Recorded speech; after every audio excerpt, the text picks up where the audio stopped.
वक्रतुंड महाकाय सूर्यकोटी समप्रभ निर्विघ्नं कुरु मे देव सर्व कार्येषु सर्वदा. मला एक सांग, या मंत्र जे आपण म्हणत होतो ते डायग्नोस्टिक म्हणून पण एखाद दुसरा मंत्र किंवा श्लोक असतो का? गायत्री उपासना इतकी महत्वाची आहे ना की त्या वाढत्या वयामध्ये ती मुलाला सांगितल्यामुळे त्याची प्रत्येक सेल अणुरेणूपर्यंत तो काम करतो. सगळ्यांनी मिळून एकत्र जर मंत्र म्हटले तर त्याचं सामर्थ्य वाढतं ना, त्याचे व्हायब्रेशन्स पण एका वेगळ्या लेवलला पोचतात ना. नामस्मरण सामूहिक उपासनेने केलं तर 100% फळ अधिक मिळतं. पॅनिक अटॅक आला आणि त्यांनी जर हा मंत्र म्हणायला सुरुवात केली तर थोडंसं कामिंग होतं का इफेक्ट? असाच एक मधुमेहाचा पेशंट आले तर मी त्यांना सांगितल्यावर ते म्हणाले की मानसी, मला तू सांग, मी मंत्र रोज म्हणेन. तर आपदामपहर्तारम दातारम सर्वसंपदाम लोकाभिरामम श्रीरामम भूयो भूयो नमाम्यहम.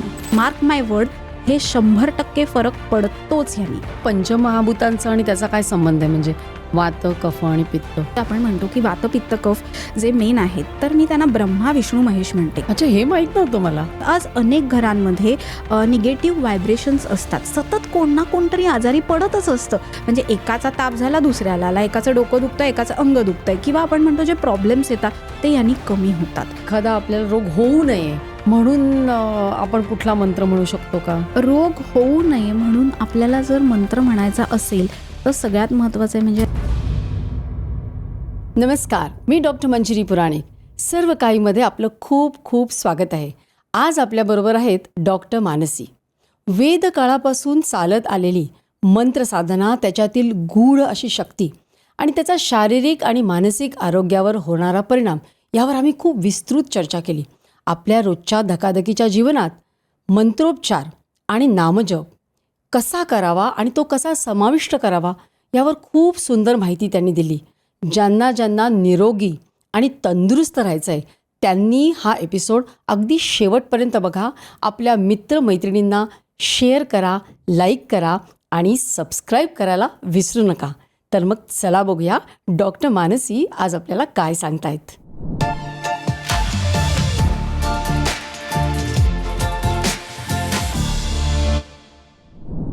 नमस्कार मानसी, तुझं सर्व काहीमध्ये खूप खूप स्वागत आहे. नमस्कार, खूप छान वाटतं इथे येऊन. छान वाटतंय ना.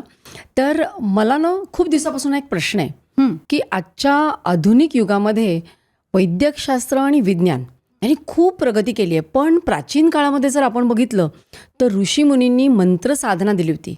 तर या मंत्रांचा आपण जे रोगांवर उपचार करतो त्याच्यावर किती आणि कसा परिणाम होतो आणि त्याला काही सायंटिफिक एव्हिडन्स आपण ज्याला म्हणतो म्हणजे वैज्ञानिक सिद्धांत आहे का, हे मला तुझ्याकडून जाणून घ्यायला आवडेल. नक्की. कसं असतं की मंत्र म्हणजे काय, मननात त्रायते इति मंत्र, की ज्या मंत्रांचं आपण मनन चिंतन हे केलं तर आपले व्याधी बरे व्हायला आपल्याला मदत होते. आता हे मंत्रचिकित्सा काय आज आली आहे का? नाही. तर ही ऋग्वेदामध्ये सांगितलेली आहे. अथर्ववेदाचा भाग म्हणजे आयुर्वेद आणि त्यातून हे मंत्र आलेत. आता उदाहरण सांगायचं झालं तर क्लिनिकमध्ये अनेक वेळा पेशंट्स येतात तेव्हा ना अनेक व्याधीने ते त्रस्त असतात आणि मग ते म्हणतात की मॅडम औषधं तर तुम्ही दिली आहेत, पण बरोबर अजून काही एक्स्ट्रा करू शकतो का? म्हणजे तर मग एक पेशंट असाच होता की ज्याला अंगाला खूप खाज यायची, म्हणजे इतकी खाज होती की म्हणजे अक्षरशः सगळीकडे एक्झिमाचे पॅचेस होते, ते हील होत आलेले, पण खाज काही केल्या जात नव्हती. तर घरगुती टिप तर दिली, तर त्याला म्हटलं की आपण आज एक प्रयोग करूया की हे उल्लेख ग्रंथांमध्ये आहेत. पाणी आपण जेव्हा आंघोळीचं अंगावर घेतो तेव्हा ते पाणी जे असतं ना, जर ते मंत्रित केलं तर त्यातनं एक शक्ती निर्माण होते. तर नमस्तेस्तु महामाये श्रीपीठे सुरपूजिते शंख चक्र गदा हस्ते महालक्ष्मी नमोस्तुते. हा जो श्लोक आहे त्याला सांगितलं की रोज तू 21 वेळा जेव्हा अंगावर पाणी घेतोस तेव्हा म्हणायला सुरुवात कर. कोणताही मंत्राचा इफेक्ट आपल्याला जाणण्यासाठी मिनिमम आपल्याला 11 ते 12 दिवस थांबायला लागतं, कारण ती साधन आहे ना. सो ते घेतल्यावरती तो म्हणाला, मॅडम ती खाज पूर्ण कमी झाली. काय सांगते? म्हणजे मला सुद्धा एक मिनटं असं वाटलं की अरे खरंच, म्हणजे मंत्रांना जे ऋषीमुनींनी एक महत्त्व दिलेलं आहे, तर म्हणजे अनेक वर्ष तो अनेक गोळ्या घेत होता, अनेक तेलं लावत होता, अनेक साबण बदलत होता, पण जो इफेक्ट त्याला मिळाला नव्हता तो त्याला या मंत्रचिकित्सेने मिळाला. आणि त्याला महत्त्वाचं काय असतं? श्रद्धा, विश्वास आणि ती मंत्र म्हणण्याची पद्धत. आम्ही तुला तेच म्हणणार होते की मंत्र म्हणण्याची पण एक पद्धत आहे ना, तुम्ही नुसतं नाही असं वाचल्यासारखं करू शकत. एक्झॅक्टली. त्याचे जे उच्चार आहेत, आता त्या मंत्रांच्या ज्या ध्वनी लहरी आहेत त्या तुमच्या ब्रेनवर ॲक्ट करतात, त्या तुमच्या शरीरावर ॲक्ट करतात, त्या तुमच्या मनावर ॲक्ट करतात आणि त्यानुसार ब्रेनमध्ये ते बदल होतात. असाच एक पेशंट होता, म्हणजे त्याला अनेक वेळा ॲसिडिटी व्हायची. आता मी कसं एक डिव्हिजन केलेलं की शरीरातले त्रिदोष आहेत, वात, पित्त आणि कफ. यातला वात हा खूप राजा आहे. म्हणजे वात म्हणजे पित्त कफाला कुठेही घेऊन जाऊ शकतो आणि तिथे ते प्रॉब्लेम्स क्रिएट करू शकतो. तो श्रेष्ठ वात आहे. म्हणजे हा पंचमहाभूतांचा आणि त्याचा काय संबंध आहे? म्हणजे वात, कफ आणि पित्त खूप मोठा संबंध आहे. कारण शरीरामधली जी पंचमहाभूतं आहेत, पृथ्वी, आप, तेज, वायू आणि जल, ह्या आणि म्हणजे त्रिदोष ह्यांचा घट्ट संबंध आहे. त्यातनं आपलं शरीर बनत असतं. तर हा जो पेशंट होता त्याला अनेक वर्ष फॅटी लिव्हरचा त्रास होता आणि त्यामुळे तो त्रस्त झालेला की आता मी करू काय. तर त्याला म्हटलं की बघ, मिनिमम 1 मंथ औषधं घेतल्यावर ते पूर्ण आपण रिझॉल्व्ह करू शकतो, पण काही ज्या सवयी आहेत चुकीच्या, अल्कोहोल, स्मोकिंग, हे तुला क्विट करायला लागेल. सो ते सांगितल्यावर त्याला तो म्हणाला, मॅडम तुम्ही सांगा मंत्रचिकित्सा, मी फॉलो करेन. आणि मग तेव्हा त्याला अच्युताय अनंताय गोविंदाय नमो नमः, अच्युत, अनंत, गोविंद ही सगळी विष्णूची नावं आहेत. सो विष्णू सहस्रनामामध्ये हे जे महत्त्व सांगितलं की हा जो श्लोक आहे त्यांनी उजव्या हाताला त्याला हात ठेवायला सांगितलेला आपल्या लिव्हरच्या पोझिशनवर, आणि तो हात ठेवून त्याला सांगितलेलं की रात्री झोपताना मिनिमम 21 टाइम्स. आता तुम्ही म्हणाल की प्रत्येक वेळी 21 आकडा का, तर 21 आकड्याची टोटल 3 होते आणि त्यामुळे ती एनर्जी पॉवर त्यातनं डेव्हलप होते. आणि म्हणून तो हात ठेवून, म्हणजे रेकी शास्त्रामध्ये आपण जसा हात ठेवतो तसा उजव्या बाजूला ठेवून तो मंत्र त्यांनी म्हटला आणि खरंच छान फरक दिसले. म्हणजे SGPT काउंट, SGOT काउंट, म्हणजे औषधांनी तर कमी येतोच, पण त्याच्यापेक्षा 2-3 डिजिट प्रॉपरली आणखीन खाली आलेले दिसले. आणि सगळ्यात छान फरक काय दिसला की त्याला जी ॲसिडिटी, जळजळ हे जे होत होतं ते कमी झालं. म्हणजे आपण म्हणतो की वात, पित्त, कफ जे मेन आहेत, तर मी त्यांना ब्रह्मा, विष्णू, महेश म्हणते. की म्हणजे वात म्हणजे शंकर, ब्रह्मा म्हणजे कफाचा अधिपती आणि पित्ताचा अधिपती म्हणजे विष्णू. अच्छा, हे माहित नव्हतं मला. म्हणजे मी असा प्रत्येक गोष्टीला लिंक करायचा प्रयत्न करते, हे कसं असू शकतं. सो जेव्हा एखाद्या व्यक्तीला सतत ॲसिडिटी होतीये, म्हणजे इतकी जळजळ, ढेकरा, आपण म्हणतो ना सतत तोंडात कडू पाणी येते, मग त्या एका पेशंटला म्हणलं मला हा प्रयोग करायचा आहे, मदत करणार का. म्हटलं कारण कुठेही ना एक सायंटिफिक स्टडी लागतो, आपण असंच क्लेम नाही करू शकत. सो काही 100 अधिक पेशंटवर जेव्हा आपण हे ट्रायल्स घेतो तेव्हा आपण गॅरंटेड सांगू शकतो की येस ह्यानी इफेक्ट होतो. सो त्याला विष्णू, म्हणजे आता मला कळलं की आता ह्याच्यातलं पित्त वाढतं आहे, सो डाएट बदललं, पाणी कधी प्यायचं, कसं प्यायचं, झोपेच्या वेळा बदलल्या. त्याला सांगितलं की शरीरातली उष्णता कमी होण्यासाठी तळहात, तळपाय याला म्हणजे तेल लाव. आणि मग मंत्र पण सांगितला की तो रात्री झोपताना म्हणायचा होता 21 वेळेला. सो त्याला सांगितलं की तू त्याला विष्णूचा मंत्र सांगितला, ओम नारायणाय विद्महे वासुदेवाय धीमहि तन्नो विष्णू प्रचोदयात. आणि त्याला म्हटलं की ते म्हणताना ना तुझं त्या व्हायब्रेशन्सवर लक्ष हवं. तो तू मनातल्या मनात नाही म्हणायचा आहेस, तो तू मोठ्याने म्हणायचा आहेस. कारण जेव्हा तुझ्या मुखातनं ते शब्द बाहेर पडतात, घरातल्या लहरी बदलतात, तुझ्या ब्रेनच्या व्हायब्रेशन्स बदलतात आणि आपोआप शरीरामध्ये फरक पडतो. आणि म्हणजे कसं असतं की ह्या गोष्टीला, त्या व्हायब्रेशन्स निर्माण होण्यासाठी कसा फरक पडतो मला त्यांना समजवायला लागतं. कारण एखाद्याला सांगितलं तू असंच मंत्र म्हणायला लागतं, कोणी नाही करणार ना. मग त्यांना शिकवायला लागलं, म्हणजे त्यांना सांगायला लागलं की जेव्हा बाळ जन्माला येतं तेव्हा आयुर्वेद काय सांगतं की त्याच्या कानात पहिले काय म्हणायचं, जीवेत शरदः शतम. म्हणजे तू हे बाळा, तुला निरोगी आरोग्य मिळू दे आणि तू 100 वर्षाचं निरोगी आयुष्य जग. सो आपलं शास्त्र किती प्राचीन आहे की पण हे पुढे लोप पावत गेलं, कारण संस्कृत भाषा होती ती थोडी कठीण होती. आणि मग पेशंटना क्युरिओसिटी वाढली की मॅडम, मग एक तोच जो पेशंट होता तो दुसऱ्या पेशंटला घेऊन आला, म्हणाला मॅडम मला तर बरं वाटलंय, मग आता जॉईंट पेनसाठी सांगा ना. नाही, पण हे जे तू म्हणाली ना की ॲसिडिटी आणि फॅटी लिव्हर, तर ह्याच्यामध्ये हे महत्त्वाचं आहे की तुमची नॉर्मल ट्रीटमेंट तर तुम्ही घ्यायचीच. 100% हो की नाही. नुसतं मंत्र म्हणून मग त्याच्यावर तुम्ही अल्कोहोल आणि स्मोकिंग सोडलं नाही तर तुमचं फॅटी लिव्हरवर परिणाम होणार नाही, हे जाणणं फार महत्त्वाचं आहे नाही का. हे मंजिरीताई खूपच महत्त्वाचं आहे. कारण आपण जेवलो नाही तर चालणार नाही आहे ना. जेवायला तर आपल्याला रोज पाहिजेच, त्याच्याशिवाय शरीर बनणार नाही आहे. हे एक्स्ट्रा आहे. आपण कसं म्हणतो की आपण एखादी पोळी केली त्याच्यावरती कसं साजूक तूप ओततो, तसा हे वरचा बोनस आहे हा, की हे एक्स्ट्रा का, की ह्यांनी मानसिक ताकद वाढते. जर आपण आनंदी असू ना ह्या सगळ्या गोष्टींमध्ये, तर म्हणजे आपण म्हणतो ना की एक लाईफ पार्टनर आपल्याला चांगला का मिळायला हवा, कारण त्याच्याबरोबर आपण राहिलो की ऑक्सिटोसिन, सिरोटोनिन सगळे चांगले हार्मोन्स स्त्रवतात आणि छान वाटतं. हां, फ्रेश वाटतं आणि व्हायब्रेशन्स चांगल्या निर्माण झाल्या की शरीरामध्ये लॅक्टिक ॲसिड जास्त तयार होत नाही, आणि ते लॅक्टिक ॲसिड जर भयामुळे जास्त निर्माण झालं मग व्याधी वाढत जातो. इन्फ्लमेशन बेसिकली कमी करायला पाहिजे. एक्झॅक्टली. आणि त्यासाठी हे आहे की त्या पेशंटला ना त्याची विल पॉवर वाढवायची आहे. म्हणजे त्याची विल पॉवर वाढवण्यासाठी आहे की येस, हे मी केलं तर मला बरं वाटणार आहे, हा विश्वास त्याला वाटायला लागतो. आणि मंत्रांना अर्थ आहेच ना, उगीच आपण नाही करू शकत. कारण आज ह्या ऋचा ज्या ऋग्वेदामध्ये सांगितल्यात, श्री सूक्त जे आहे ते अतिशय महत्त्वाचं आहे. म्हणजे प्रत्येक घरामध्ये ते रोज सकाळी लावलंच गेलं पाहिजे असं माझं मत आहे. श्रीसूक्त. श्रीसूक्त जे आहे ना ते अतिशय गुणकारी आहे. म्हणजे त्याच्यामधल्या ज्या ऋग्वेदातल्या ज्या काही जे आहेत ऋचा, त्या सगळ्या ऐकणं खूप महत्त्वाचं आहे. त्यांनी व्हायब्रेशन्स चांगले तयार होतात.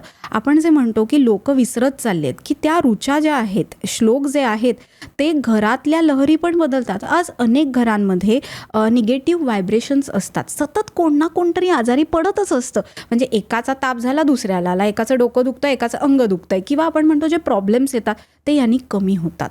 सो त्यासाठी ही मंत्रांची व्हायब्रेशन्स निर्माण होणं खूप महत्त्वाचं आहे. कारण आपली पुढची पिढी आपल्याला ऑब्झर्व करते ना.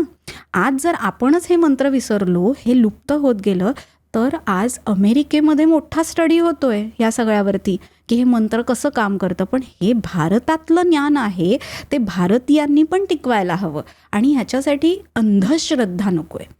इथे कुठलाही विश्वास हवा आहे की हे एक सायंटिफिक फरक होतोय. म्हणजे आज आपण बऱ्याच वेळेला ऐकतो की विठ्ठल विठ्ठल विठ्ठल या नामाचा जर आपण गजर केला तर आपल्या हार्टमध्ये जर ECGमध्ये बदल दिसून येतात. आणि हे सायंटिफिकली प्रूव्हन आहे. आज आपण बघितलं की काही पेशंटना छातीमध्ये धडधडतं, रक्त कमी असेल तर असं होतं, कधीतरी फक्त अँझायटीमुळे पण धडधडतं. म्हणजे काही तिथे आपण म्हणतो ना काही कॉज नसतो, पण त्यांना विचारांनी तो त्रास होतो. मग तेव्हा ह्या गोष्टी खूप मदत करतात. कारण मी कायम म्हणते की आपण आईच्या कुशीत का झोपतो, कारण ते फिलिंग वेगळं असतं ना. ऊब असते, सिक्युरिटी असते आपल्याला, तर ती ऊब आपल्याला ह्याच्यातनं मिळते. तसंच मगाशी म्हटलं तसं तो पेशंट आला जॉईंट पेनसाठी, त्याच्या भावाला घेऊन आला, तर म्हणाला की मॅडम जॉईंट पेनसाठी काय करायचं. मग औषधं सुरू होती. औषध हे पहिलं आहे. म्हणजे मी परत सांगते की हे नुसतं नाही आहे, औषध हे महत्त्वाचंच आहे.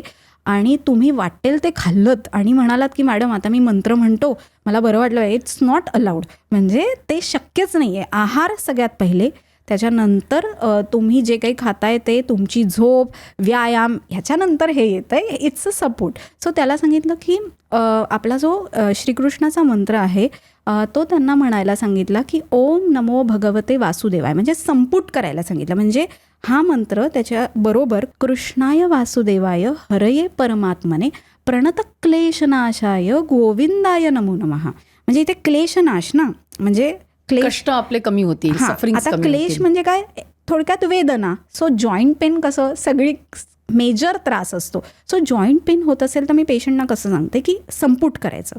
तुम्ही तुमच्या कोणत्याही आवडत्या देवतेचं नाव, म्हणजे एखाद्याला आता I am a Krishna follower, so ओम नमो भगवते वासुदेवाय, मग कृष्णाय वासुदेवाय हरये परमात्मने प्रणत क्लेशनाशाय गोविंदाय नमो नमः. ते झाल्यावर परत ओम नमो, असं 21ची सायकल करायची. हे संपुट तयार होतं. म्हणजे सप्तशतीचा जो पाठ केला जातो ना नवरात्रीमध्ये, ह्या पाठाला इतकं महत्त्व आहे की आज आपण म्हणतो की आपल्या कुळामध्ये, म्हणजे आपले जे पूर्वज आहेत, त्याच्यानंतर नेक्स्ट पिढी आहे, तर ते सगळं पुढे पास ऑन होत असतं ना. आणि म्हणून नवरात्रीमध्ये प्रत्येक घरामध्ये सप्तशतीचा पाठ झाला पाहिजे. मी तर असं म्हणते की ह्या मंत्रांचा उच्चार आपल्या घरामध्ये झालाच पाहिजे. म्हणजे पूर्वी जे व्हायचं ते आता होत नाही. आता म्हणजे सप्तशतीमध्ये एक एपिसोड असा आहे की देवी जेव्हा असुरांना मारते, त्यांचं ब्लड खाली पडतं आणि त्यातनं राक्षस निर्माण होतात. आपण बघतो कॅन्सरमध्ये काय होतं, तर ह्या पेशी अशाच प्रमाणात वाढतात. तर हे सगळं थांबवण्यासाठी, किंवा आपण म्हणतो ना झाडाला पाणी नाही घातलं तर झाड वाढेल का, झाडाला सूर्यप्रकाश लागतो, खत लागतं, तरच ते झाड छान टवटवीत राहतं ना. सो आपल्याला आयुष्यामध्ये ह्या सगळ्या गोष्टी खूप म्हणजे मला असं वाटतं की ह्या सगळ्याला आपण सगळे पॉइंटर्स आपल्या आयुष्यामध्ये असले पाहिजेत. जसं आपण सकाळी उठल्यावर दात घासतो, आंघोळ करतो, तसंच मंत्रांचा पण आपण सपोर्ट घेतला पाहिजे. पण मानसी, बऱ्याचदा ना आपण असं बघतो ना, लोकांनी असं घरामध्ये टेपवर चालू ठेवलेला असतो मंत्र, ओंकार म्हणा किंवा कुठला. तर त्यांनी फायदा होतो का, की आपणच म्हटला पाहिजे? हा एक पहिला प्रश्न. आणि दुसरं म्हणजे आपण म्हणतो ना, की सगळ्यांनी मिळून एकत्र जर मंत्र म्हटले तर त्याचं सामर्थ्य वाढतं ना, त्याचे व्हायब्रेशन्स पण एका वेगळ्या लेवलला पोचतात ना. खूप खूप महत्त्वाचा प्रश्न आहे, कारण सामूहिक उपासना खूप खूप त्याची ताकद आहे. आज काळाची ती गरज आहे. म्हणजे आपण काय म्हणतो की चेंज इज कॉन्स्टंट, काळाप्रमाणे बदल व्हायला पाहिजेत आणि म्हणून सामूहिक उपासनेला खूप महत्त्व आहे. म्हणजे आपल्या घराचा ऑरा, म्हणजे आपल्या फॅमिलीचा ऑरा टिकण्यासाठी आठवड्यातनं फक्त 5 मिनटं जर आपण वेळ काढला आणि आपल्या कुलस्वामिनीचं जर आपण नामस्मरण केलं ना, तर खूप छान फायदा होतो. म्हणजे आज बरेचसे पेशंट जे इन्फर्टिलिटीचे येतात ना, तेव्हा ते आम्हाला विचारतात की आता मॅडम की हे असं आमच्या बाबतीत का झालं. तर कारण कोणालाच माहीत नाही आहे ना की का झालं. म्हणजे सायंटिफिकली सगळं क्लिअर आहे. फॅलोपियन ट्यूब्स ओपन आहेत, मेल पेशंटचा स्पर्म काउंट नॉर्मल आहे, हिला पिरियड्स पण रेग्युलर येत आहेत, तरी पण का होत नाही. जिथे उत्तरं नसतात ना तिथे नामस्मरण असतं. पण मग कर्मसिद्धांत पण येतोच ना ह्याच्यामध्ये. कर्मसिद्धांत तेच पूर्वकर्म, म्हणजे पूर्वकर्म इथे आलेली आहेत ना, पूर्वजन्मातली कर्म आलेली आहेत. कारण ह्या जन्मात ते खूप चांगले वागले असतील, पण पाठच्या जन्मातलं तर आलेलं आहे ना, त्याच्यामध्ये आपल्या कोणालाच काही माहीत नाही आहे की आपण काय केलं आहे. सो त्यासाठी हे नामस्मरण महत्त्वाचं आहे. आणि मंजिरीताई, तुम्ही इतका महत्त्वाचा पॉईंट सांगितलेला आहे की नामस्मरण सामूहिक उपासनेने केलं तर 100% फळ अधिक मिळतं. आणि मार्क माय वर्ड, हे 100% फरक पडतोच ह्यानी. म्हणजे आज मी अनेक अनुभव असे घेतलेले आहेत. आपल्या सगळ्यांमध्ये एक प्रकारची ओंकार शक्ती असते.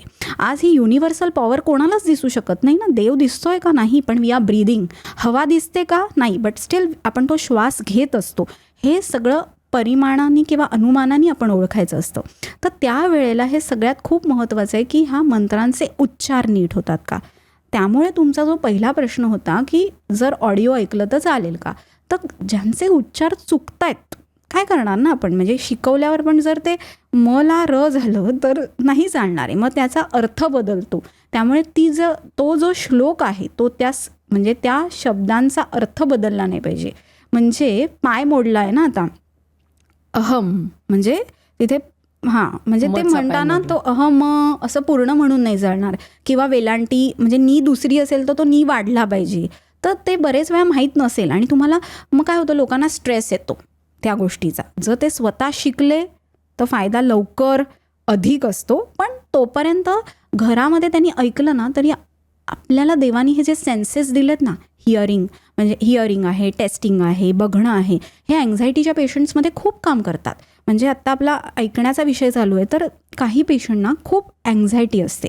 म्हणजे ना त्यांना अनेक ठिकाणी फोबियाज असतात आणि मग त्यांना एकदम सडन भीती वाटते. मग अशा पेशंटना जेव्हा मी त्यांना सांगते की भगवद्गीतेमध्ये एक श्लोक सांगितला आहे, स्थाने ऋषिकेश तव प्रकीर्त्या जगत प्रहर्षत्यनुरज्यते च रक्षांसी भीतानि दिशो द्रवंती सर्वे नमस्यन्ति च सिद्धसंघाः. हा भगवद्गीतेतला श्लोक आहे. ह्याचा अर्थ काय आहे की हे भगवान परमेश्वर श्रीकृष्ण ते सांगतायत की तू हा श्लोक म्हण की ज्याने तुझ्या मनातले आजार म्हणजे मानसिक आजार आणि शारीरिक आजार दूर पळून जातील. सो त्यासाठी हा श्लोक म्हणणं खूप, पण आपल्याला माहीत नाही आहेत आपलीच शास्त्र.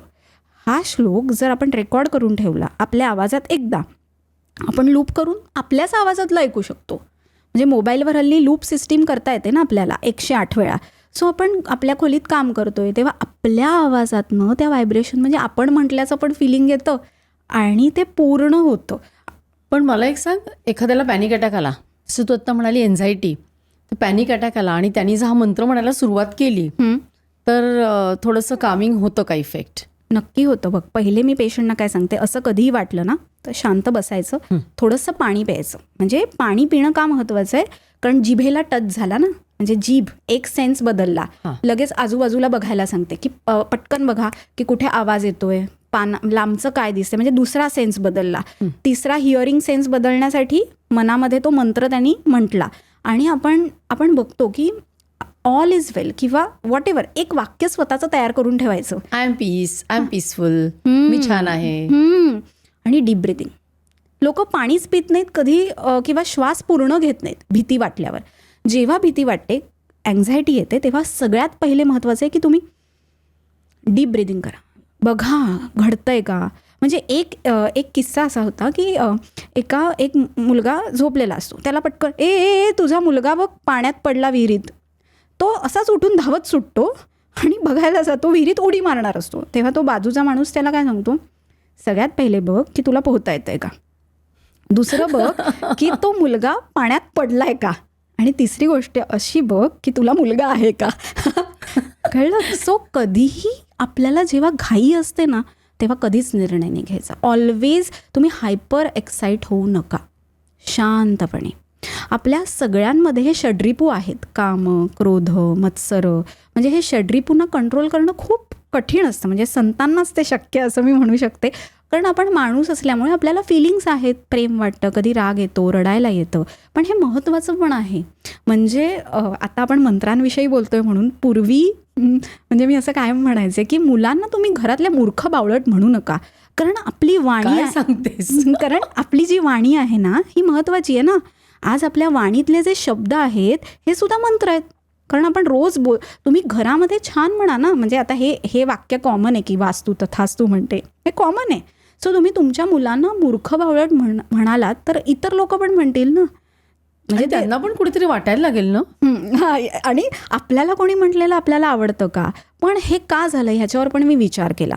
कारण जेव्हा आपल्याला राग आलेला असतो ना, तेव्हा आपण ते पटकन एक गाढवा तो राग रिलीज होतो तिथे. कळलं का. म्हणजे तो राग आत दाबून ठेवून पण नाही चालत आहे. म्हणजे जो राग आलेला मनात ठेवून त्रास होतो, त्याच्या इमोशन्स बाहेर तर पडायला पाहिजेत. हां, म्हणून ते बहुतेक हे शब्द असावेत. पण मी असंच आहे, वा किती छान केलंस, असं नको करूस बाळा, असं करून तरी तो काढा. म्हणजे मनात राग ठेवायचा नाहीये. तो बाहेर कसा काढायचा. बाहेर काढण्यासाठी वेगवेगळे पर्याय असतात. म्हणजे सगळ्यात पहिले आपल्याला स्वतःला शांत ठेवायला पाहिजे. कारण रागावून तर सगळ्यांनाच नुकसान आहे ना. म्हणजे जेव्हा ते जमत नाही ना, राग आला म्हणजे तीन उपाय त्यासाठी. जगात असा एकही कोणी नसेल की ज्याला कधी रागच नाही आलेला. हो, हे तर खरं आहे. पण त्याच्यासाठी राग येणं महत्त्वाचं आहे. पण राग जास्त येणं नाही म्हणजे चांगलं. कारण त्यांनी काय होतं, आपलं एक तर ब्लड प्रेशर चेंज होतं. मग राग आला तर कसं आहे, शब्दात म्हणजे जो जिभेतनं निघालेला म्हणजे वाणीतनं निघालेला जो शब्द आहे आणि धनुष्य बाणातनं निघालेला जो बाण आहे तो परत नाही घेऊ शकत. आणि ह्या दोघांच्या ज्या जखमा असतात ना, त्या खूप डीप असतात ना, त्या भरून येत नाहीत. त्यामुळे शांतपणे म्हणजे आपल्याला ना एक वाक्य आहे की आपल्या आयुष्यात जे आपल्यासाठी लिहिलेलं असतं ना, ते आपल्यासाठी कुठनंही येतंच. म्हणजे आपल्यासाठी जे आहे ना, आपल्या भाग्यातलं, ते कोणीही हिरावून घेऊ शकत नाही.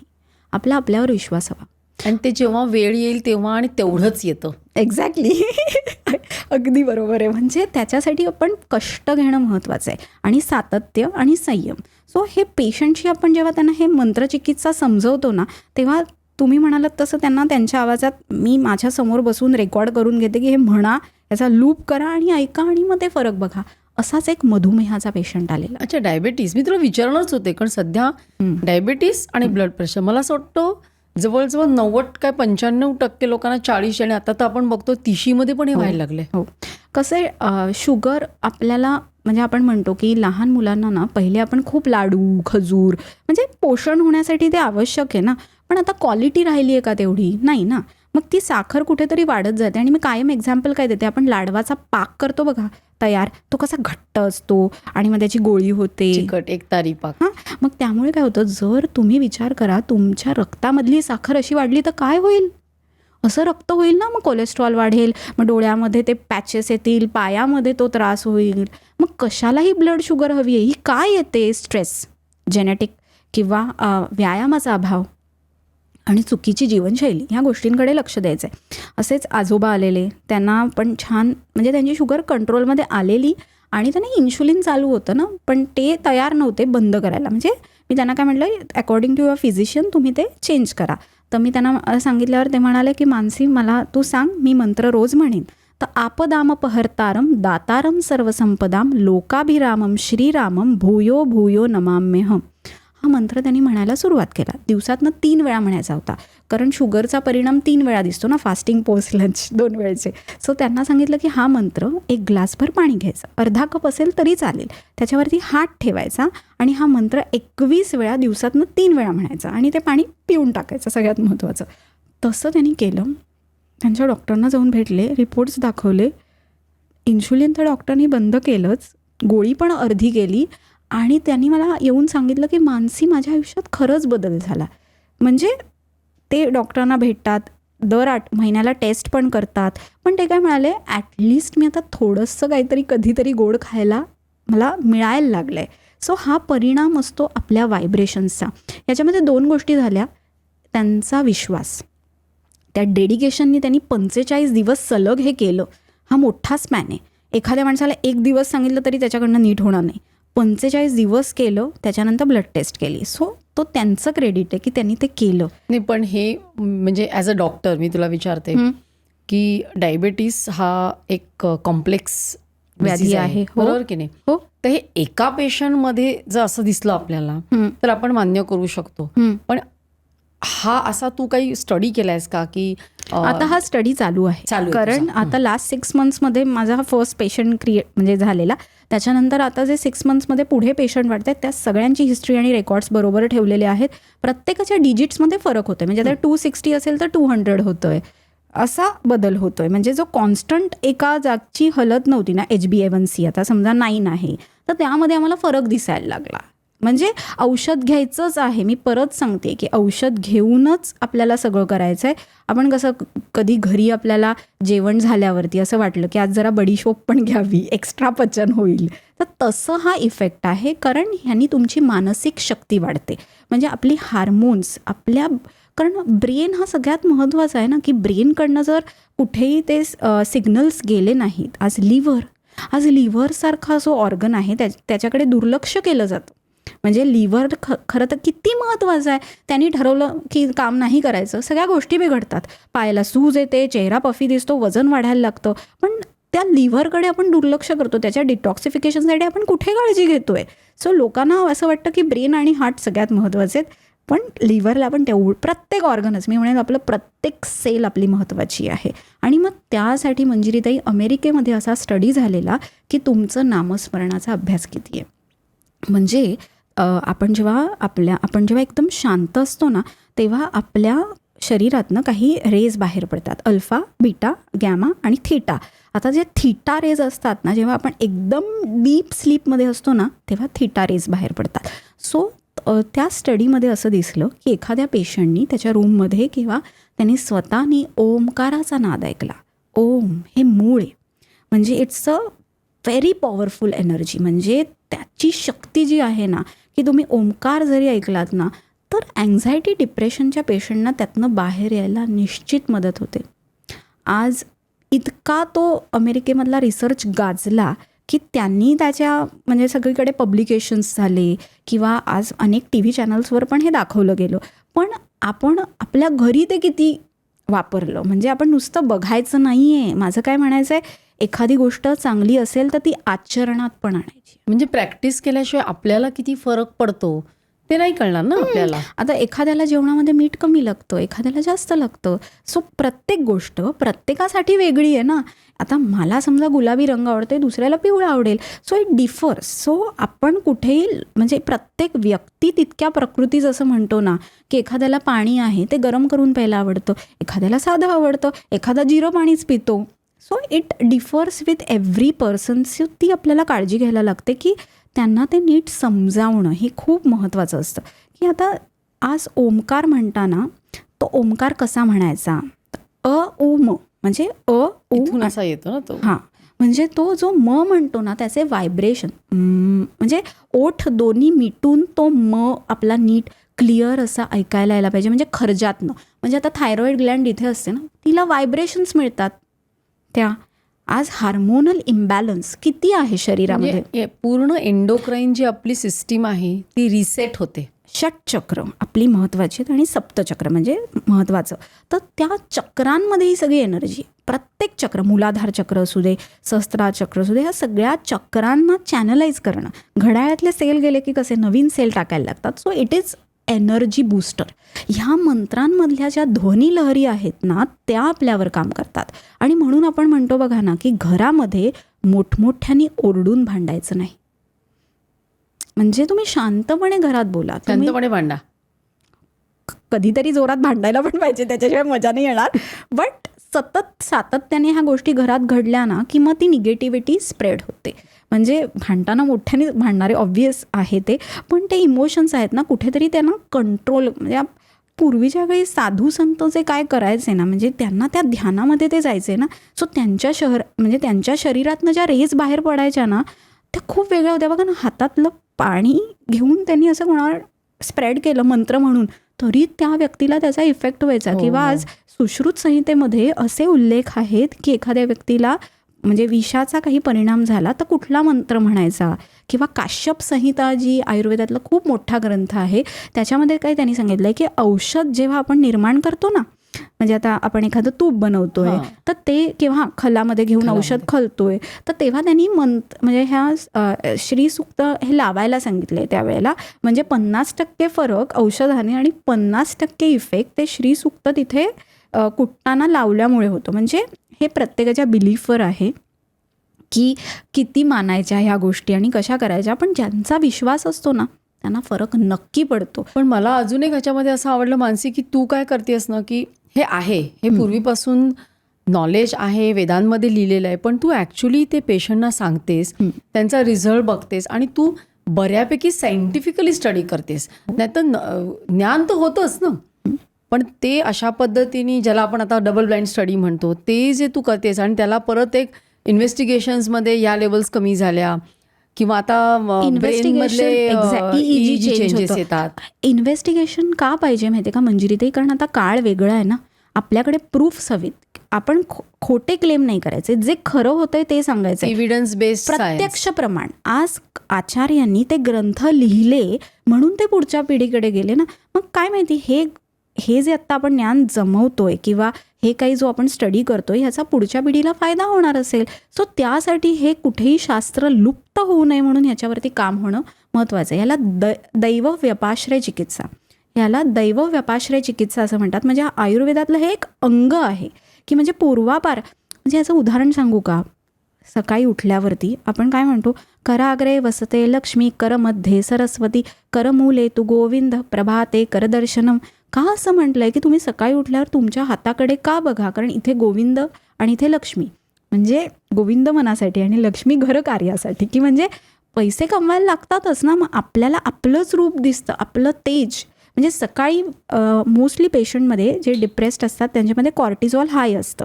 सो ही जी सुरुवात होते ना, आपण दोन्ही हात एकमेकांना टच केले, लेफ्ट आणि राईट. सो ते लोहचुंबक कसं असतं कळलं? सो ते अट्रॅक्ट झालं, सो ते कनेक्ट झालो आपण इथे. आणि त्याच्यानंतर आपण जेव्हा आंघोळीहून बाहेर येतो तेव्हा आपण सूर्याला नमस्कार करतो. पूर्वीपासून सूर्योपासना चालू आहे की सूर्यासारखं तेज कोणातच नाही.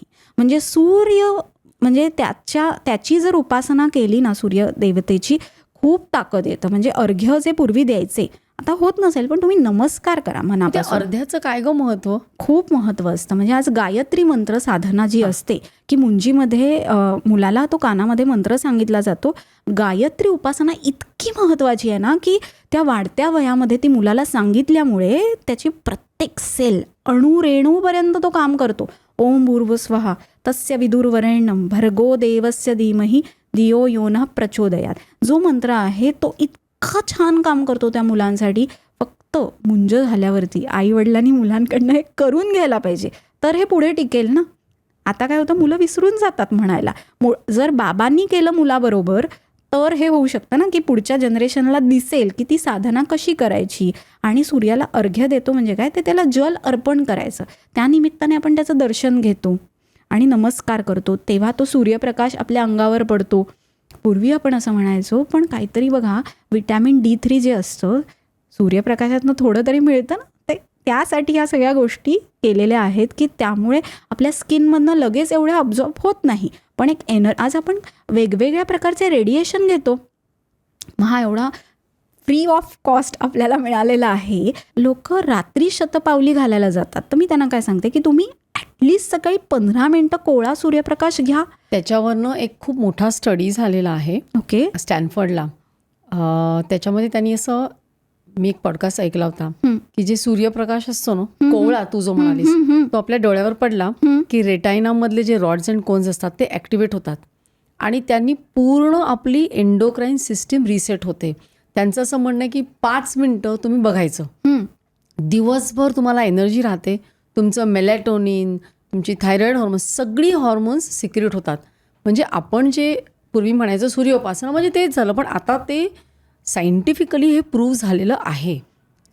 अगदी छान. म्हणजे कसं आहे, हे सायंटिफिकली प्रूव्ह झाल्यामुळे काय होतं, एक प्रमाण होतं ना, प्रत्येक वेळी कसं चेक केलं जातं ना की हे खरंच आहे का. सो गायत्री मंत्राची जी उपासना आहे ती इतकी महत्त्वाची आहे की ती खरंच वाढत्या वयातल्या मुलांनी करायलाच हवी, की त्यांना खूप ताकद मिळते. आणि आपण जे म्हणजे कोवळा सूर्यप्रकाश हा आपण घ्यायलाच हवा की ज्यांनी आपली एनर्जी वाढते आणि that is a source of energy. म्हणजे ह्या सवयी आहेत की त्या आपण आपल्याला लावूनच घेतल्या पाहिजेत, त्यांनी आपल्यामध्ये खूप छान बदल होतो. आणि आत्ता तुम्ही म्हणालात तसं ज्या सायंटिफिक स्टडीनुसार सुद्धा जर एवढ्या गोष्टी शरीरात बदलणार असतील तर का नाही करायचं, तर डेफिनेटली करायला हवं. आणि गायत्री मंत्रामध्ये जे उच्चार आहेत ना ते नीट हवेत. म्हणजे तुम्ही प्रॉपर संथा घेऊन, म्हणजे मुंजीला जे गुरुजी येतात त्यांच्याकडनं तो मंत्र शिकून घ्यायचा, 4 दिवस त्यांच्या समोर म्हणायचा तो मंत्र, गायत्री मंत्र. कारण सूर्य गायत्री मंत्र असतो ना, तो सूर्याची जे तेज आहे कधीतरी त्याचं रिफ्लेक्शन उलटं पण होऊ शकतं ना. म्हणजे आता कसं आहे की आता ह्याला खूप कॉन्फ्लिक्ट आहे की हा महिलांनी म्हणावा की न म्हणावा. आता हे प्रत्येकावर डिपेंड आहे. पण माझं मत मी असं सांगते की आपल्या शरीरामध्ये हार्मोन्स असतात.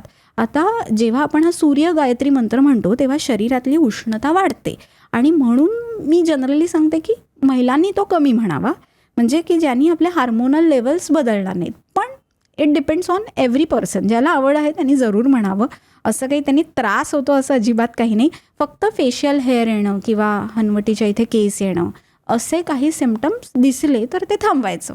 पण मला असं वाटतं की कुठलाही मंत्र तो योग्य रीतीने उच्चारला तर त्याचे चांगलेच इफेक्ट होतात. पण आता तू गायत्री मंत्र जे म्हणतेस त्याच्यावर मला आठवलं, माझे जे गुरु आहेत मैत्रेय दादाश्रीजी, नमस्कार, त्यांनी असं सांगितलंय की ज्या नावामध्येच गायत्री आहे ते स्त्रीचंच नाव आहे ना, तर त्यामुळे स्त्रियांनी म्हणायला हरकत नाही.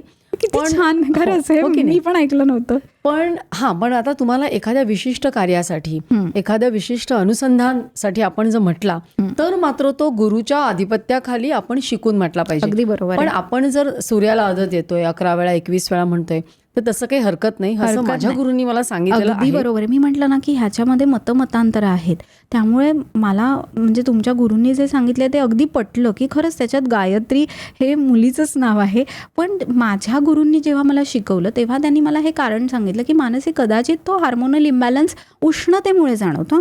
म्हणजे आता आपण जे काही ग्रंथ आहेत बघा, गुरुचरित्र वगैरे, की हे पाठ जे असतात ते स्त्रियांनी म्हणायचे नाहीत, कारण त्यांनी वैराग्य येतं, दुसरं काही कारण नाही आहे. की आज स्त्रीचा सुखी संसार होण्यासाठी तिला म्हणजे सगळ्या गोष्टी असतात ना, तर काहीतरी मला कायम असं वाटतं की आपले जे आपल्या आधीची जनरेशन आहे ती आपल्याला काहीतरी सांगते, तर त्यामध्ये काहीतरी कारण असतं की म्हणजे त्यावर आय बिलीव्ह. आणि म्हणजे आता आपण म्हणतो ना काळाप्रमाणे बदल व्हायला पाहिजे. सो आपण याच्यात नक्की बदल करू की नक्की हे रिझन मी पण अधिक चांगल्या प्रकारे शोधेन की काय, म्हणजे ट्रायल घेऊन बघेन आणि मी नक्की सांगेन की ह्याच्यातनं काय बदल दिसला, म्हणजे काही फरक जाणवला, काय होतंय ह्याच्यावर नक्की संशोधन करून सायंटिफिक रिझन नक्की सांगेन की काय होतंय. आणि ह्यामधनं आपल्याला एक जो वेगळा आनंद मिळतो ना, की म्हणजे जेव्हा तो पेशंट येऊन सांगतो, म्हणजे एक अशी मुलगी होती की तिला झोपच यायची, ती काही केलं तरी, म्हणजे मी तिला असा व्यायाम पण दिला, डोळे वर कर खाली कर, डोळे वर कर खाली कर, तिला सांगितलं पायाला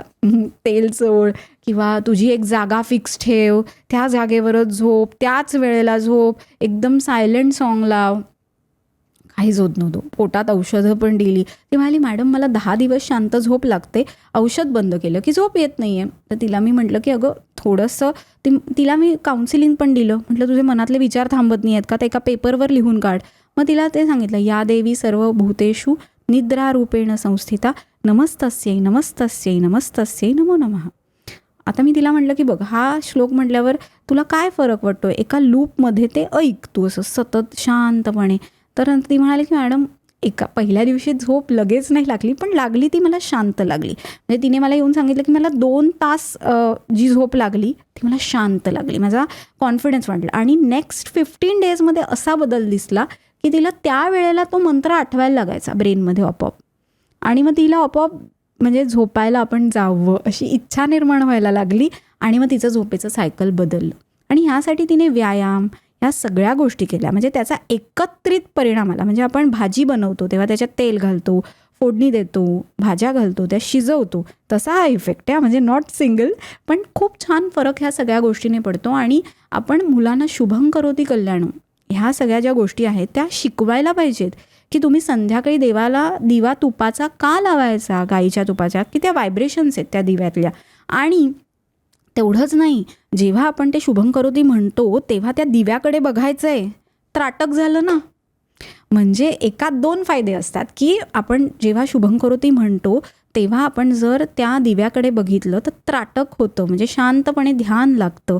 आणि आपण म्हणतो की हल्ली मुलांना पटकन चष्मा लागतो, तर तो चष्मा लागण्याचं प्रमाण वाढत चाललंय. किंवा म्हणजे जेव्हा स्क्रीन टाईम वाढलाय किंवा जेनेटिक चेंजेस पण होत आहेत. काही मुलांना हल्ली ना म्हणजे बाय बर्थच चष्मा असतो. म्हणजे म्हणजे 3री-4थीत लगेच येतोय, कारण बाय बर्थ डिफेक्ट होता, कळलं नाही.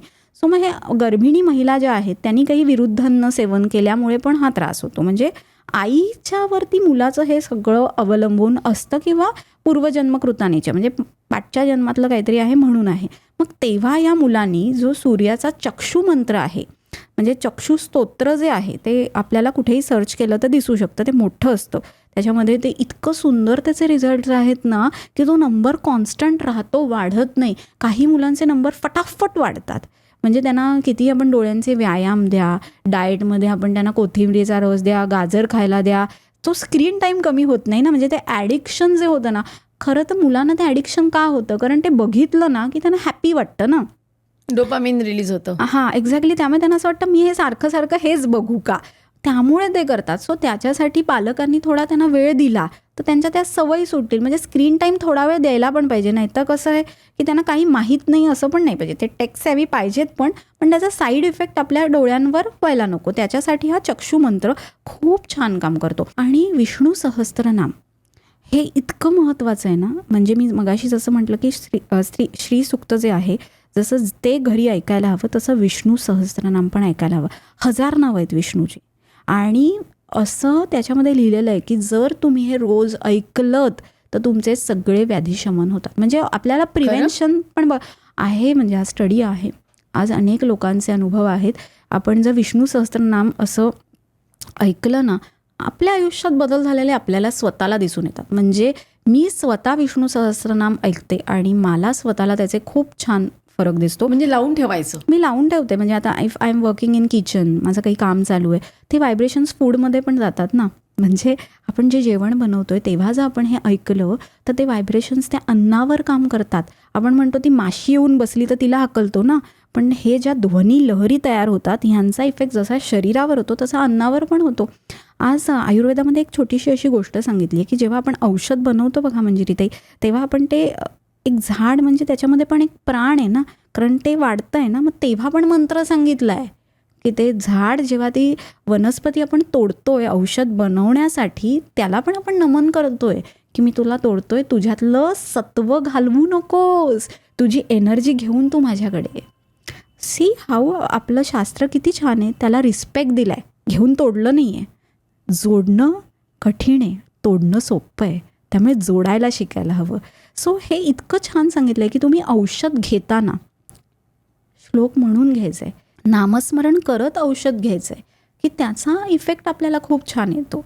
की म्हणजे औषधाचा इफेक्ट वाढण्यासाठी आपण हे करत असतो. आणि मगाशी म्हटलं तसं हे सगळं आपल्या मनाशी कनेक्टेड असतं. म्हणजे कितीही म्हटलं तरी मन आपलं जर आपण मनाने कॉन्फिडंट असू ना, बास, आपल्याला दुसरं काही लागत नाही. आपलं मन पॉवरफुल, आपल्यामधली सत्सद विवेक बुद्धी जागृत हवी की आपण काय करतोय. आणि मग फक्त एक नाम पण पुरतं. आपलं जे आराध्य असतं ते एक नाम घेतलं तरी मग आपल्याला काही आपण म्हणतो ना आपला ऑरा. आज बरेच ठिकाणी ऑराचे फोटो काढून मिळतात बघा ना. एक पेशंट असाच आलेला की त्याचे कलर चेंजेस होते ऑरामध्ये. तर मी त्याला म्हटलं की बघ, म्हणजे तुझ्याकडे लोक कोणत्या नजरेने बघतायत. आज आपण प्रत्येकजण यशस्वी असतो, त्याच्याकडे अनेक लोक बघत असतात. आयुर्वेदामध्ये पण असं सांगितलेलं आहे की आपण जे चुकीच्या नजरेने बघितले ना तर ते परिणाम तिथे दिसू येऊ शकतात. मग तेव्हा तो ऑरा क्लीन करण्यासाठी आपल्याकडे खडे मीठ असतं, ते आंघोळीच्या पाण्यात घालायचं किंवा फरशी पुसताना घालायचं की ते सगळे व्हायब्रेशन्स क्लिअर होतात. आणि तसा तो ऑरा फोटो बदलतो. पण आपण ह्या सगळ्या गोष्टी केल्या, नामस्मरण केलं की खूप फरक होतो. म्हणजे अंधश्रद्धा नाही आहे, खडे मिठाचा हा उपयोग होतोच होतो की त्यांनी तो बदल होतो की ते व्हायब्रेशन्स चेंज होतात. एक अनुभव असाच की श्रीराम ह्या नामामध्ये किती महत्त्व आहे. श्रीराम, आज आपल्याला माहिती आहे की जेव्हा तो पूल बांधायचा असतो, फक्त श्रीराम लिहिल्यावरती ते दगड त्या पाण्यावर तरंगतात. काय ताकद आहे या नावामध्ये. नाही, रामनामाचं तर महत्त्व आहेच. पण मला एक सांग की आता आपण म्हटलं की मंत्र म्हणताना एक व्हायब्रेशन्स येतात. म्हणजे आपली वाणी किती महत्त्वाची आहे. हो. आणि मंत्रांचा उच्चार सुद्धा एक वेगळ्या पद्धतीने, शास्त्रोक्त पद्धतीने व्हायला हवा. आणि लहानपणापासून आपण वेगवेगळ्या वेळेला, म्हणजे अगदी बारशापासून ते आपण शरीर सोडेपर्यंत मंत्रच आपली साथ देत असतात, नाही का. मग श्लोकांचं पण असंच असतं का की आपण जे मनाचे श्लोक म्हणा किंवा असे म्हणतो तर ते तर काही संस्कृतमधले नसतात. तर मग या वाणीचं आणि या ध्वनीचं काय महत्त्व आहे? खूप मोठं महत्त्व आहे की ह्या ध्वनीमध्येच सगळं.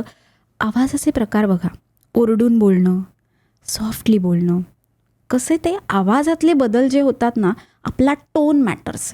म्हणजे मी आता घरामध्ये आपण एखादं दार एकदम ठक करून जोरात लावलं, नॉट गुड. हळू लावा, दार हळू लावा. तसंच आहे की तुमच्या वाणीतनं जे शब्द निघतात ना, विचारपूर्वक करा. की आता घरी आपण पूजा करतो तेव्हा आपल्याकडे घंटा असते.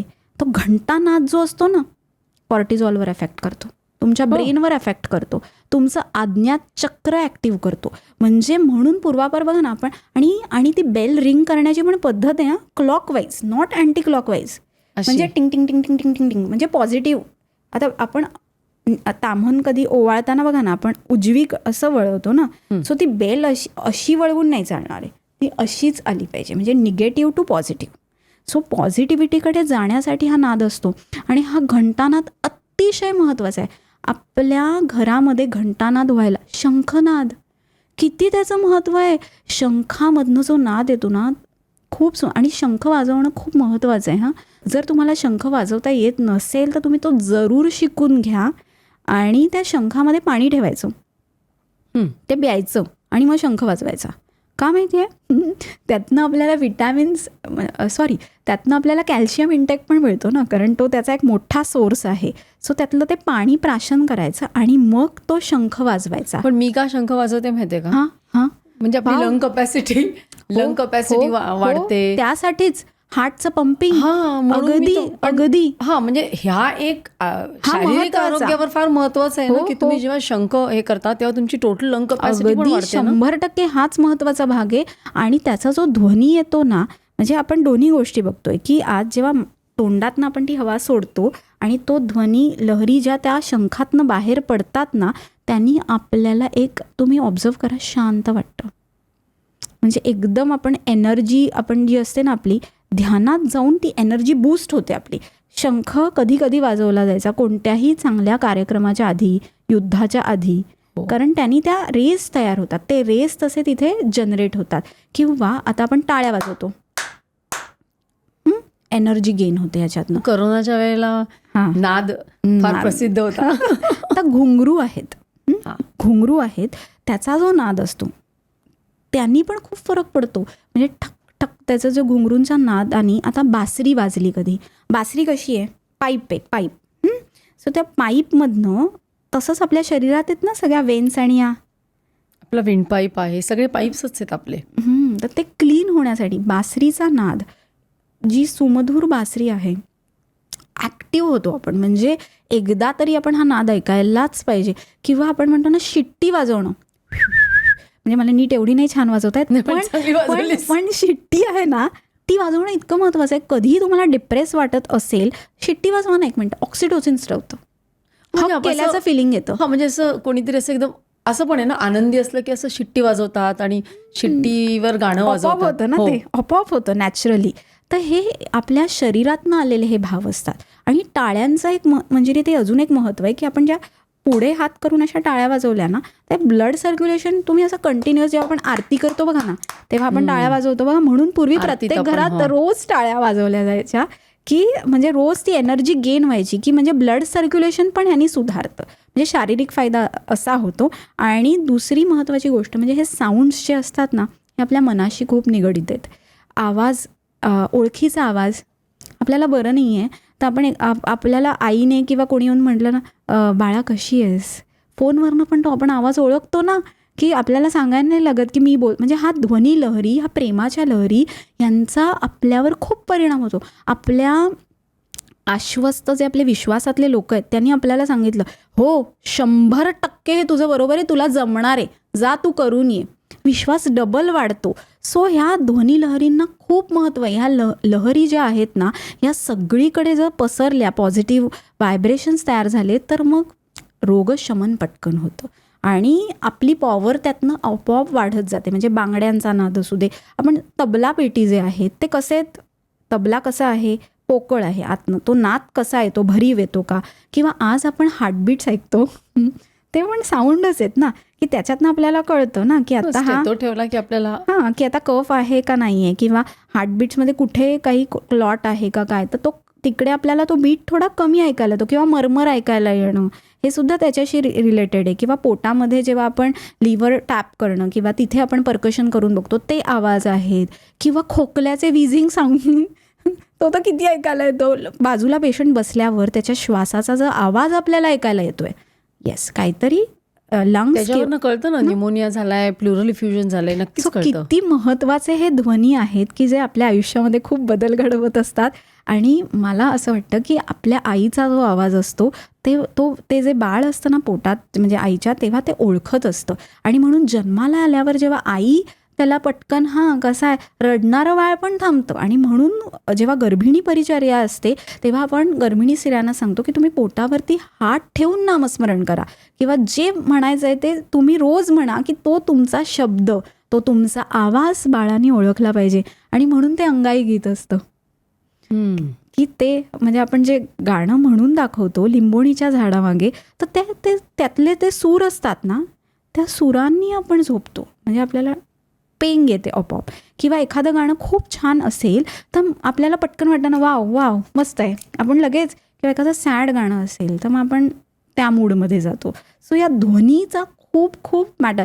बेलचा साऊंड, एखादा हार्ट पेशंट आहे तर आपण काय करतो, बेल बंद करून ठेवतो, कारण ती ठक करून जोरात वाजली ना, धडकतं छातीमध्ये. किंवा फटाका फुटला त्याचा आवाज वेगळा. किंवा आपण म्हणतो पाऊस पडणार असतो तेव्हा जेव्हा विजा कडकडतात तो साऊंड वेगळा. म्हणजे साऊंडच्यामध्ये पण पॉझिटिव्ह आणि निगेटिव्ह आहे. सो ह्या ध्वनी लहरींना आपण ओळखायला पाहिजे. आणि म्हणून त्या लहरींमधनं काय फरक आपल्यामध्ये होतो. एखाद्याला खूप आवडीचं गाणं असतं ना, तो बाथरूममध्ये जाऊन पण ते गाणं तेच गुणगुणत असतो. कारण का, त्यांनी त्याला चांगलं वाटत असतं. त्या लहरी त्याच्या शरीरामध्ये ते बदल करत असतात.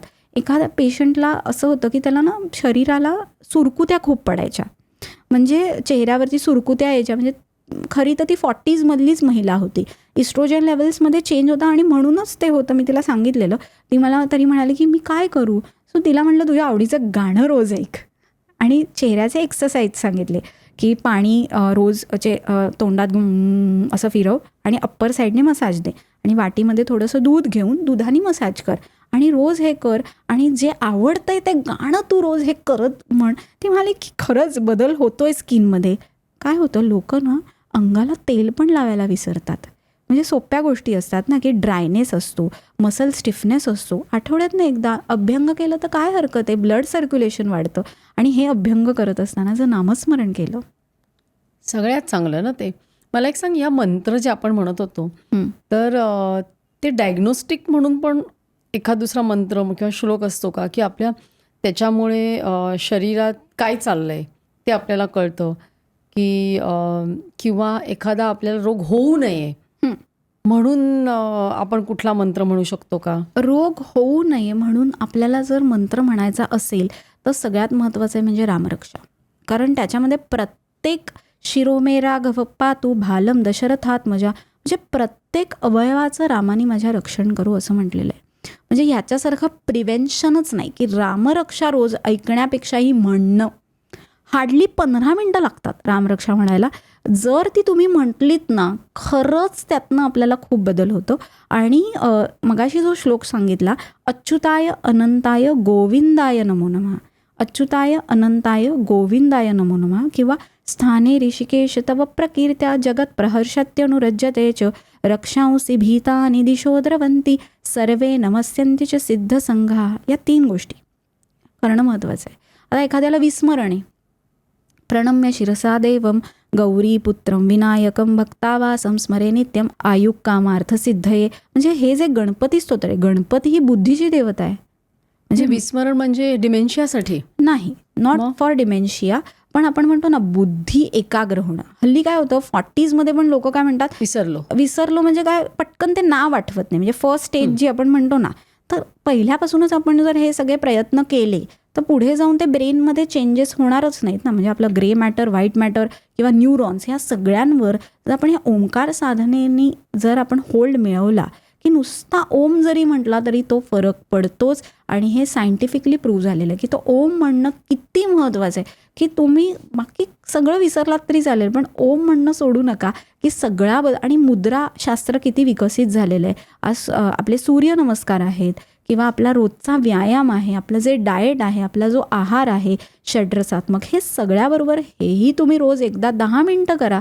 एक जागा निश्चित करा, एका जागेवरच बसून ही गोष्ट करायला पाहिजे, एका वेळीच करायला पाहिजे. म्हणजे त्याचं फळ लवकर आणि अधिक मिळतं. आणि भगवान गोपाळकृष्णांनी सांगितलेलं आहे ना की फळाची अपेक्षा न करता काम करा. ते तुम्हाला रिझल्ट द्यायचं काम मी करेन, पण तुम्ही काम करत राहा, तुमचं कर्म करत राहा. मला सांग, पण आता लहान मुलांना आपण कोणते मंत्रजाप सांगावा की ज्याच्यामुळे त्यांची ब्रेन डेव्हलपमेंट होईल, त्यांचं आरोग्य नीट राहील? जे वाढतं वय असतं त्यासाठी कोणते मंत्र म्हणावेत? सगळ्यात पहिले तर लहान मुलांनी गायत्री मंत्र उपासना करावी. त्याच्यानंतर शुभं करोती रोज संध्याकाळी त्यांनी म्हणायला हवं किंवा सकाळी दात घासून झाल्यावर आपण थोडा व्यायाम करून वक्रतुंड महाकाय म्हणजे माझ्या दिवसाची चांगली सुरुवात कर. वक्रतुंड महाकाय सूर्यकोटी समप्रभ निर्विघ्नं कुरु मे देव सर्व कार्येषु सर्वदा. म्हणजे कोणतंही कार्य माझं निर्विघ्नपणे पार पाडू दे अशी सुरुवात आपण करत असतो. आणि मुलांसाठी प्रज्ञाविवर्धन स्तोत्र सांगितलेलं आहे. प्रज्ञा म्हणजे बुद्धी, प्रज्ञाविवर्धन स्तोत्र हे जर त्यांनी पाठ करून म्हटलं रोज, नुसतं ते टेबलवर लावून नाही ठेवायचं आहे, ते त्यांनी स्वतः म्हणायला पाहिजे. प्रज्ञाविवर्धन स्तोत्र आहे ना ते ऐकून नाही चालणार, ते त्यांच्या वाणीतनंच यायला पाहिजे. म्हणजे त्याचा जर 100% रिझल्ट हवा असेल आणि ते डायरेक्ट 10वीत जाऊन नाही करायचं आहे. म्हणजे तुम्ही लहानपणापासून ते रोज म्हटलं ना तर तुमची ती ब्रेन डेव्हलपमेंट होते. कारण त्या लहरी तशा, त्या रुचा तशा आहेत ना, त्यातले श्लोक तसे आहेत. आता आपण म्हटला तर अचा उच्चार वेगळा आहे, बचा उच्चार वेगळा आहे, त्याचे व्हायब्रेशन्स तसे त्या श्लोकांच्या उच्चारातनं ते व्हायब्रेशन्स तयार होतात. आणि मुलांनी जर हे आणि लहान वयामध्ये ना बघा मुलांचं पटकन पाठ होतं. आणि हे आई वडिलांनी त्यांना शिकवलं तरच त्यांना कळणार आहे, कारण त्यांना कुठे माहिती आहे. आणि आपल्याला जर एक साधारण 35 नंतर किंवा 40 नंतर म्हणजे आपल्याला जर 2 गोष्टी असतात, एक तर आपल्याला आरोग्य चांगलं ठेवायचं असतं आणि दुसरं आपल्याला आपल्या करिअरमध्ये प्रोफेशनमध्ये सक्सेस हवा असतो. तर अशा वेळेला कुठला मंत्र म्हटला पाहिजे त्यांनी? मी सांगू, यावेळी फक्त नामस्मरण करायचं. अच्छा, मनापासून नामस्मरण पण जर एखादा मला गुरु नसेल किंवा माझं एखादं आराध्य नव्हत नसेल तर मी काय करावं की फक्त ओंकार करावा? प्रत्येकाच्या आयुष्यामध्ये ना अशी एक फेज येते की त्याला आपोआप त्याचा तो मार्ग मिळतो, की त्याला कळतं की हे माझं आराध्य. ओढ तिथे आपोआप निर्माण होते. म्हणजे आता आपल्याला लहानपणापासून एखाद्या तरी दैवताशी अटॅचमेंट असते. म्हणजे श्री गुरुदेव दत्त असेल किंवा ओम नमः शिवाय असेल, तर हे सगळे एकच आहेत ना शेवटी. आज श्री स्वामी समर्थ आहेत, त्यांचा तारक मंत्र आहे की ह्याच्याशी कुठेतरी कोणीतरी पेशंट कनेक्टेड असतोच. म्हणजे 10 पैकी एखादाच असा व्यक्ती असतो की ज्याला मग त्याचं कर्म हीच पूजा, मी त्याला म्हणते की तुझं काम कर. हे तू छान सांगितलंस की तुमचा देवावर विश्वास नसेल तर तुम्ही काम करत राहा, बस. आणि त्यांनी कर्म- ओंकार ऐकायचा. कर्मयोगी व्हा. कर्मयोग त्याचं फळ तर मंत्रांपेक्षा डबल आहे. जर तुमचं कर्म चांगलं असेल ना, तुमच्या वाटेत कोणी येऊ शकत. तुमचं कर्मच तुम्हाला सगळ्यातनं तारतं. छान. हे 100% म्हणजे तुमचं कर्म चांगलं आहे ना, कधी आयुष्यात प्रॉब्लेम येत नाही. तुम्ही कर्म कधी ना प्रामाणिकपणे काम करा, बस एवढं. आणि आपण म्हणतो ना की त्या रेज आपोआप आपल्याकडे आकर्षित होतात, म्हणजे यश असं समोरून येतं. आणि म्हणून कर्मसिद्धांत हा सगळ्यात श्रेष्ठ आहे. म्हणजे भगवंतानी कर्मयोगच सांगितलेला आहे आणि तो सगळ्यात महत्त्वाचा आहे. आता एक शेवटचा, तू मला एक फनी मंत्र का श्लोक सांगितला होतास, तो सांग. का म्हणजे आपल्या पूर्वजांनी काय फक्त खूप असं कठोर आणि असंच नाहीये, नाही का, जे मी तुला मगाशी म्हटलं, हो. डायग्नोस्टिक. हो, ॲक्च्युली कसं असतं माहिती आहे का, की ध्वनीमध्ये ध्वनी कसा येतो फार्टिंगचा, ह्याच्यावरती ते सुभाषित आहे. म्हणजे उत्तमे ढमढमे पादे टाराटुरेच्या मध्यमे पादानाम फुसकुली राणी तस्य घ्राणम न जायते. म्हणजे एखाद्याच्या पोटामध्ये खूप मोठा गॅस तयार झाला असेल तर त्याचा खूप लाऊड ध्वनी येतो. आणि त्याच्याचबरोबर एखाद्याला थोडा गॅस असेल तर थोडा छोटा आवाज येतो. पण हे फार्टिंगसुद्धा इम्पॉर्टंट आहे. म्हणजे ह्याच्यात लाजण्याची गरज नाही. पण ते व्यवस्थित हा गॅस तयार नाही झाला पाहिजे, ह्याच्यासाठी पचन आणि ह्याच्यासाठी तुमचा अग्नी चांगला झाला पाहिजे. आणि ह्याच्यासाठी आपण वदनी कवळ घेता नाम घ्या श्रीहरीचे हे का म्हणतो, की आज आपण ते आपला जे म्हणजे आपला जो अग्नी आहे हे यज्ञकुंड आहे आपल्यासाठी.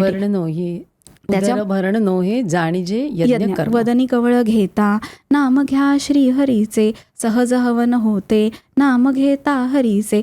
तर हे का आहे की तुम्ही त्याच्यामध्ये अर्पण करताय ना, सो त्यांनी तुमच्या अन्नाचं पचन नीट करावं, ह्यासाठी आपण त्याला एक जस्ट रिस्पेक्ट देण्यासाठी हा मंत्रच आहे ना, मराठीतला आहे हा. तर हे म्हणायला काय हरकत आहे की आज मनाच्या श्लोकांचं मगाशी मंजिरीताई तुम्ही म्हणालात ते तर सगळ्यात महत्त्वाचे आहेत. म्हणजे मनाचे श्लोक लहान मुलांनी जर पाठ केले तर मोठं होऊन कधी डिप्रेशन येणार नाही, कुठल्याही वेगळ्या गोष्टींची काउन्सिलिंगची त्यांना गरज लागणार नाही, ते त्यांच्या रागावर नियंत्रण ठेवू शकतील. सो मनाचे श्लोक ऐकायलाच हवेत किंवा पाठ करून स्वतः म्हणायला हवेत. आणि खूप महत्त्व आहे त्याचं. म्हणजे खूप छान. तू इतकं सगळं काही सांगितलंस आणि आपलं एवढं सगळं आपल्याला ज्ञानाचा मिळालेला एवढा ठेवा आहे, फक्त आपण त्याचा वापर करत नाही हो. आणि आपण म्हणतो की अरे हे आधुनिक काळातले सगळे रोग आहे, डायबिटीस आहे, ब्लड प्रेशर, आणि आता तर मला वाटतं मानसिक आजार सगळ्यात वाढत आहेत. तर अशा वेळेला सगळ्यांनीच ह्याचा रोजच्या जीवनात एक केला वापर किंवा अतिशय उपयुक्त असं ही एक माहिती तू दिलीस, त्याबद्दल तुझं खूप खूप धन्यवाद. खूप मजा आली. मला इतकं सारं काही कळलेलं आहे. इथे आलीस त्याबद्दल सर्व काहीमध्ये सर्व कळण्यासाठीच आपण आलेलो आहोत, की जिथे ऑथेंटिक माहिती दिली जाते. आणि हा प्लॅटफॉर्ममध्ये बोलण्याची मजा त्यामुळे वेगळी येते, कारण व्हॉट इज अ ट्रूथ तेच आपण इथे बोलतो. बरोबर आहे. तर पुन्हा एकदा तुझं धन्यवाद. Thank you so much. मला पण खूप छान वाटलं. तर प्रेक्षक हो, आज डॉक्टर मानसी आपल्याकडे आल्या आणि त्यांनी इतकी सुंदर माहिती सांगितली. म्हणजे अगदी मनाच्या रोगांपासून, शारीरिक रोगांपासून कुठले मंत्र म्हणावेत, रोज काय करावं, लहान मुलांनी कोणते मंत्र म्हणावेत, आपल्या आध्यात्मिक नाही तर शारीरिक आणि मानसिक आरोग्याशी सुद्धा कसं ते निगडीत आहे, त्याबद्दल इतकं सुंदर सांगितलं. मला खात्री आहे की तुम्हाला हा एपिसोड अतिशय महत्त्वपूर्ण वाटला, उपयुक्त वाटला असेलच. तुम्हाला जर काही त्याबद्दल शंका असतील तर आम्हाला जरूर कॉमेंट्समध्ये कळवा, आम्ही त्याची उत्तरं देऊ. आणि पुन्हा जर दुसऱ्या कुठल्या विषयाबद्दल मानसीकडनं आपल्याला काही हवं असेल माहिती तर त्यांना पुन्हा बोलवू. फक्त तुम्ही तेवढं कॉमेंट्समध्ये मात्र जरूर लिहा. तुमचे जे काही प्रश्न असतील, कॉमेंट्स असतील त्या जरूर लिहा. आणि सबस्क्राईब करायला मात्र विसरू नका. तर पुन्हा भेटूया पुढच्या एपिसोडमध्ये सर्व काहीमध्ये.